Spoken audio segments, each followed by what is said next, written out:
And if we pull back some of this foliage here, you can see what those look like there. Yes, they're planted thick, but they're not too thick.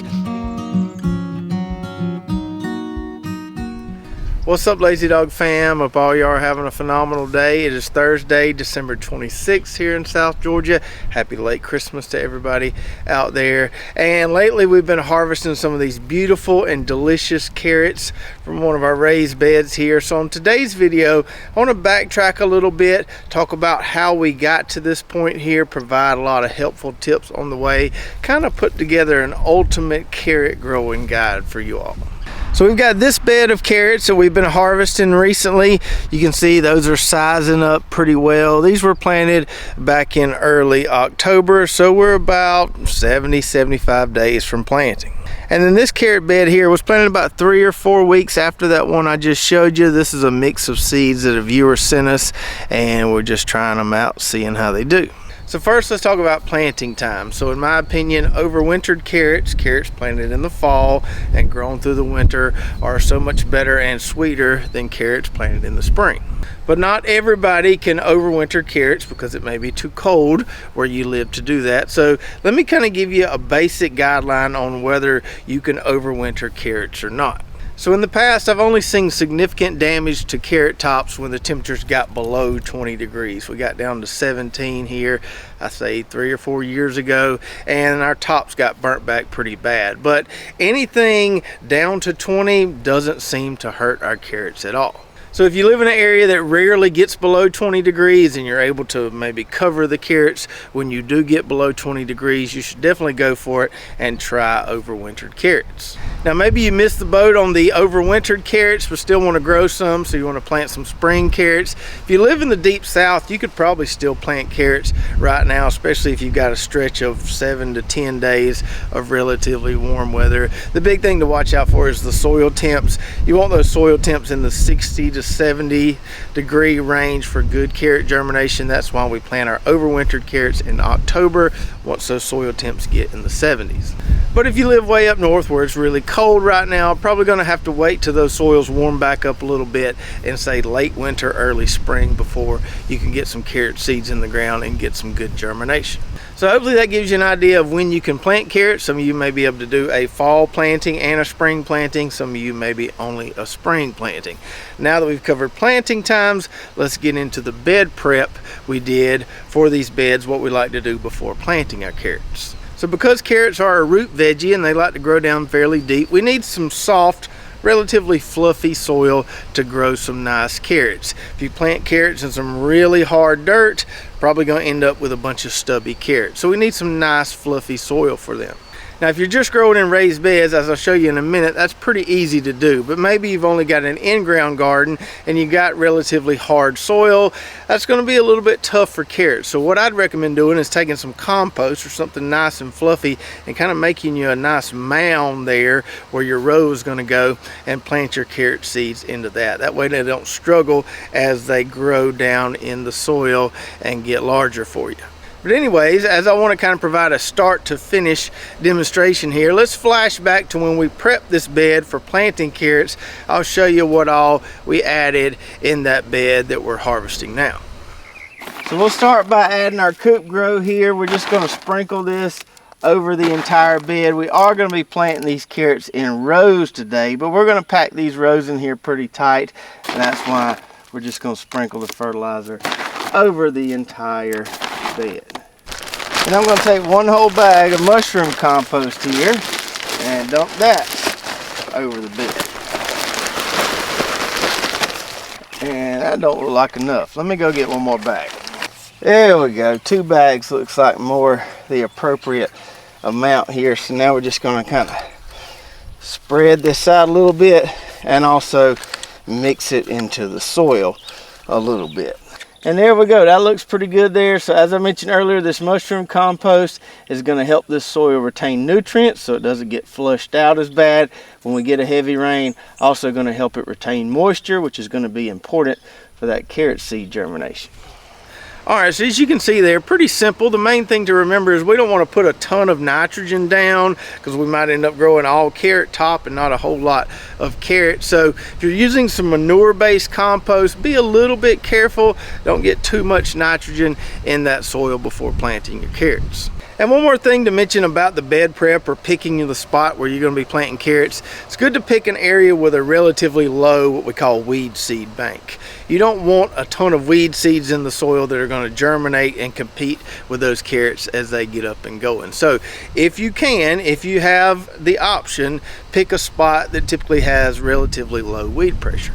Now let's talk about planting density and how to plant carrot seeds. So in this bed, I won't say I nailed it, but I got my planting density pretty close to perfectly how I like it. However, in the past I have made the mistake of planting carrot seeds too thick.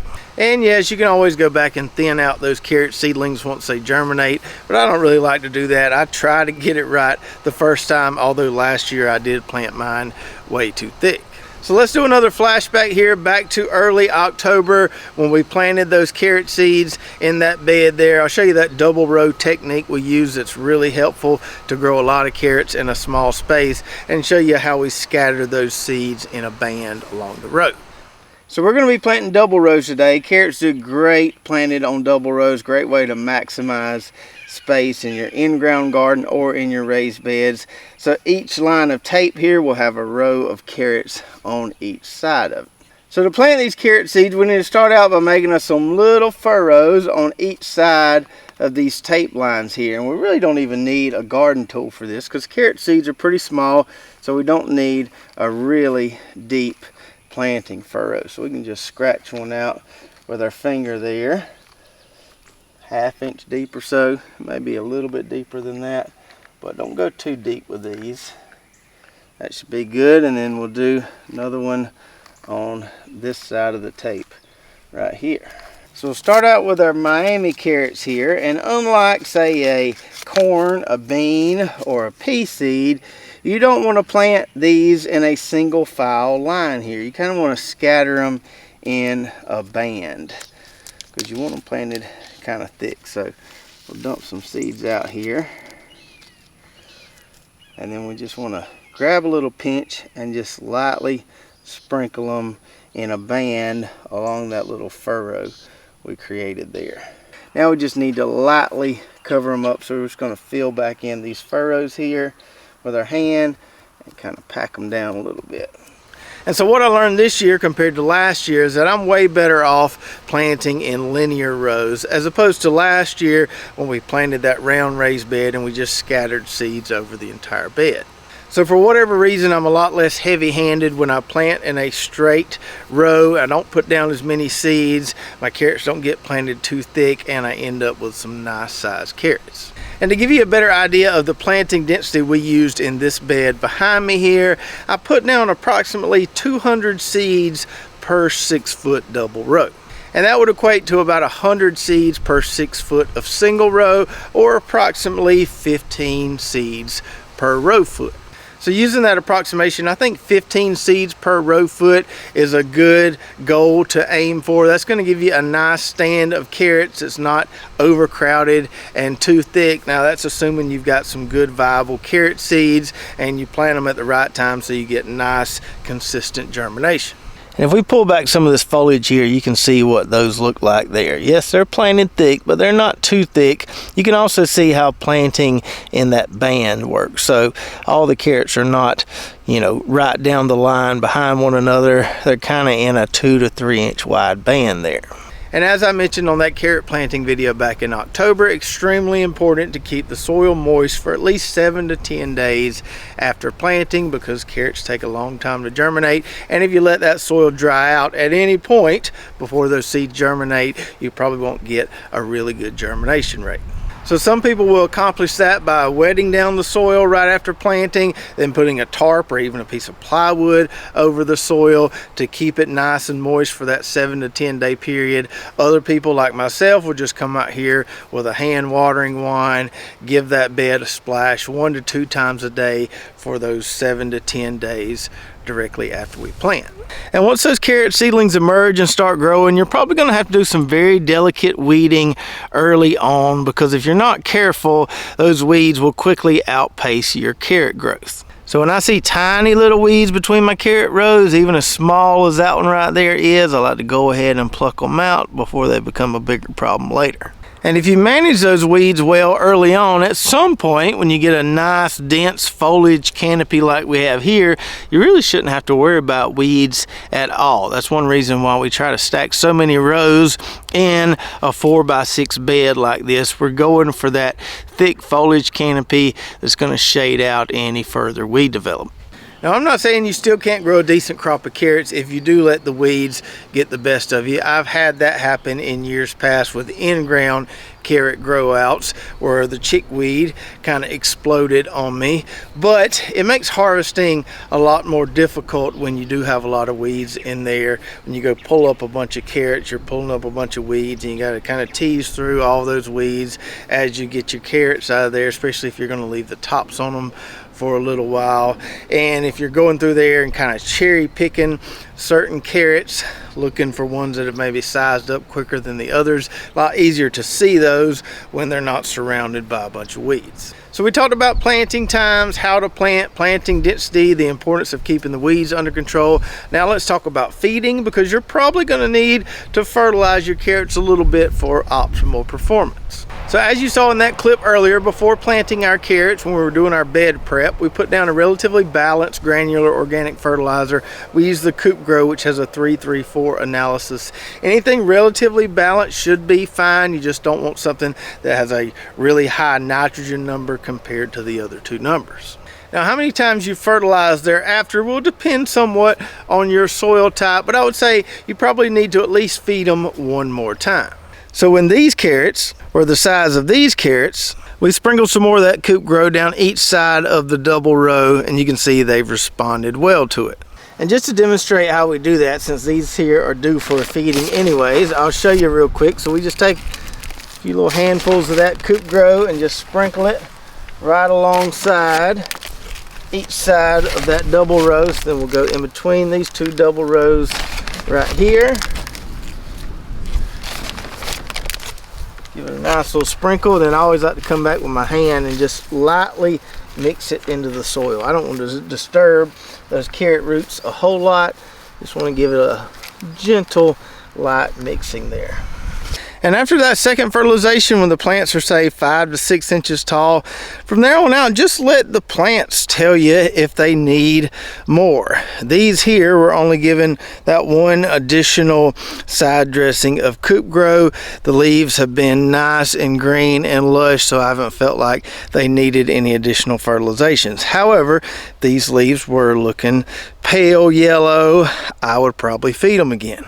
And lastly, let's talk about harvesting and harvesting windows. So I've been doing overwintered carrots for quite a few years now, and they always mature at slightly different times. These this year seem to be a little bit early. They seem to be kind of right on time with the listed maturity date for the varieties we grew, which is about 75 days. However, in some years, just depending on how cold the winter is, our carrots may not start to size up until, say, early to mid-January. So it varies a little bit year to year. That one year we got down to 17 degrees. It almost completely killed back the tops on my carrots. So they had to almost, go through a whole another growth cycle before they were ready to pull. So it took them significantly longer that year. So it just depends on whether they get burnt back a little bit by the cold or whether they just keep chugging on through. Ours this year haven't experienced any frost damage so far, and that's probably why they're right on time with the listed maturity date. And when the carrots do start to size up, as ours here have, this Yellowstone carrot right here is pretty much perfect in my opinion. That orange carrot could stand to get a little bit bigger, and those purple haze carrots could stand to get a little bit bigger. But once they get to about this size, we can go ahead and start harvesting some of these. We don't have to wait and harvest them all at one time. We can come out here and just harvest them as we need them. And that's one more great thing about growing overwintered carrots. Our harvesting window is a lot longer during this time of year when it's cooler outside. They're not growing as fast as they will grow in the spring. So right now we don't have to worry about going out and harvesting them all at one time. We're not worried about them getting real woody and the tops of them getting real green. They hold in the soil pretty well this time of year. And I've got kind of two different harvesting techniques I'll use on these overwintered carrots. Sometimes if I'm needing a decent amount of carrots, I'll just start at the beginning of one row and just pull as much as I need, and we'll eventually pull all there is from that row. And when you do that, just pulling 1 or 2 row feet at the time, you're probably going to get some bigger carrots and some smaller carrots. You may get quite the size distribution there, just depending on how thick you planted them. But if I'm wanting a specific size carrot for a particular dish, maybe I want some bigger carrots, I want some nice thick slices, then I'll come in here and start looking around. I'll look for the carrots that have little thicker stems there at the soil. I know those are generally larger, so sometimes I'll come through here and just cherry pick the ones that look the biggest. But either way, however you decide to do it, if you do overwinter your carrots, you get them planted at the right time in the fall and they're starting to mature now, say late December, early January, they should hold in the ground for a good month or so. So we'll be able to come out here over the next month and pluck carrots out of that bed and enjoy them. We don't have to pick them all at one time, worry about preserving them, put them in the freezer or anything like that. We just got fresh carrots right here in the backyard grocery store. Now, as these things get larger and larger, especially if you're growing them in the ground, if we get some heavy rains during these winter months, it can cause these carrots to get too big and split. Never found it to be that big of an issue in a raised bed that drains pretty well, but it can be an issue in an in-ground garden plot. If the soil gets really waterlogged, these things will expand too fast and start to split on you. So if you got them growing in the ground this time of year, just keep an eye on your ground moisture. If you're getting a lot of rain, you may want to check your carrots a little more frequently, that way they don't split on you. So I hope you enjoyed seeing and learning kind of the start to finish of the carrot growing process there. As always, you can find seeds for these varieties that we grew on our website at lazydogfarm.com. And if you want to see more of that video we referenced earlier, you can watch that right here when we planted our carrot seeds back in October. So check that out, and we'll see you next time right here at Lazy Dog Farm.